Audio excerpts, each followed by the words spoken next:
Part of channeling that grief is, of course, pushing for change, and they've created a nonprofit group called Sandy Hook Promise.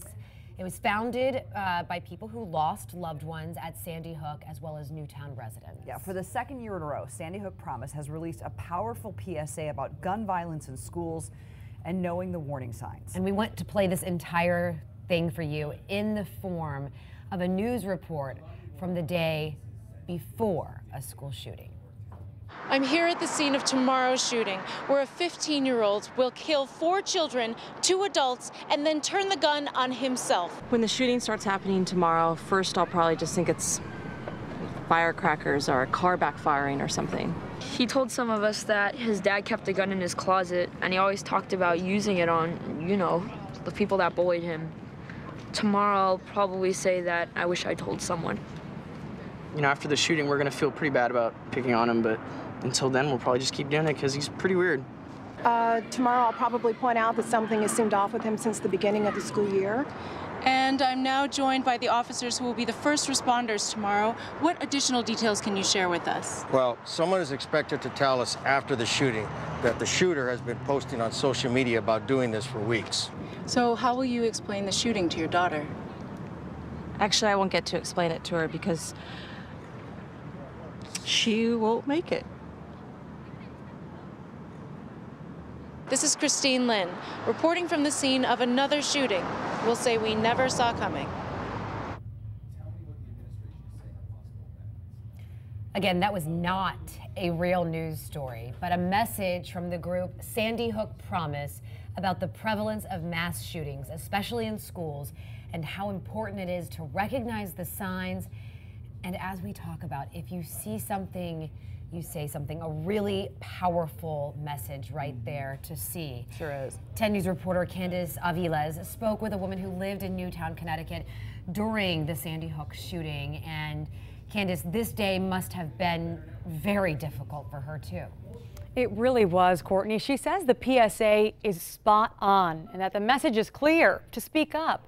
While she didn't lose a family member herself in the Sandy Hook shooting, she went to one of the celebrations of life, supporting the tight-knit community torn apart on that day. This is Benjamin Andrew Wheeler, first grader who lost his life on December 14th. It's been 5 years since the Sandy Hook shooting. It was one of such a horrifying series of celebrations of young lives. Jan Newberger lived in Newtown for 18 years. She says words can't describe that terrible day. One of those events that opens a hole in your perception of day-to-day reality. Nothing is the same. I asked her what she thought of the new PSA called Tomorrow's News, put out by Sandy Hook Promise, a group dedicated to preventing gun deaths. It's incredibly effective, and unfortunately, it is spot on accurate.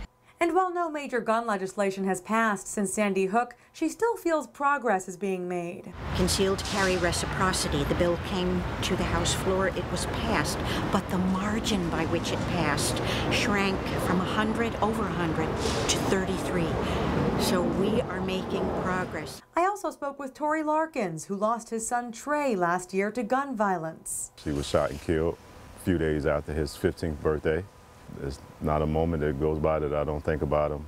His reaction to the PSA? First words come to mind is speak up. While he wants to be optimistic about change coming with gun legislation, he doesn't see it happening in the near future. The NRA is sponsoring campaigns, so if you got NRA that's these big donors, what incentive do they have to, tighten gun restrictions or gun laws? Now, back in October, FBI records revealed that Sandy Hook shooter Adam Lanza had some mental health issues. Earlier this year, President Donald Trump repealed an Obama-era law that prevented some suffering from mental illness from owning a gun. Some thought that was a good move, saying veterans diagnosed with PTSD could be kept from owning guns. Others say repealing that law left us more susceptible to gun violence. Now, as for national gun laws proposed in the years since Sandy Hook, I'm taking a closer look at those coming up at 6.